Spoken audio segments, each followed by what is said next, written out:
বিড়ালকে একা একা গ্রুমিং করাতে ভয় পান? ভয় পাওয়াটা স্বাভাবিক, কারণ বিড়ালকে গ্রুমিং করাতে গিয়ে অধিকাংশ ক্ষেত্রে কামড় আঁচড় খাওয়ার ভয় থাকে। তবে খুব ছোটবেলা থেকেই আপনি যদি আপনার বিড়ালকে এই সব ক্ষেত্রে ইউজড করতে পারেন, তাহলে কিন্তু এই ভয়টা অনেকাংশেই কমে যায়। আজকে ম্যাক্সের গোসল হবে, তাই প্রথমেই তার নখ কেটে গ্রুমিং ব্রাশ দিয়ে সুন্দর করে ব্রাশ করে এখানে সবকিছু রেডি করে ফেলেছিলাম। আমি এর আগেও একটা ভিডিওতে আপনাদেরকে টিপস দিয়েছিলাম গোসল করানোর আগে সব কিছু রেডি করে তারপরে আপনি বিড়ালটিকে নিয়ে আসবেন। এবং সবচেয়ে গুরুত্বপূর্ণ কাজ হলো, বিড়ালটি যখন গোসল করবে একবারের জন্য আপনি কল ছাড়বেন না। তার মানে আপনার প্রয়োজনীয় যতটুক পানি লাগবে বালতি ভরে আগের থেকে স্টক করে ফেলবেন। সেখানে উষ্ণ পানি অবশ্যই মিক্স করে রাখবেন। আপনি গোসলে আনার পর থেকে সব সময় খুব আস্তে আস্তে কথা বলবেন আপনার বিড়ালটির সঙ্গে। কোনো উচ্চস্বরে ওর সঙ্গে কথা বলবেন না।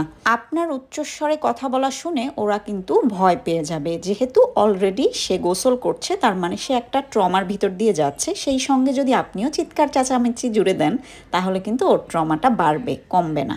গত বছর এই টিপসগুলো দেওয়ার পরে আমাকে অনেকেই কমেন্টে লিখেছিলেন, আপু আসলে টিপসগুলো অনেক ভালো কাজ করেছে। সত্যি কথা বলতে কি, প্রথম প্রথম গোসল করানোটা আসলেই ভীতিকর, কিন্তু যখন আপনি অভিজ্ঞ হয়ে যাবেন, ধীরে ধীরে গোসল করাতে করাতে আপনার কাছে প্র্যাকটিস হয়ে যাবে, তখন কিন্তু এগুলো খুবই নর্মাল বিষয় হয়ে যাবে।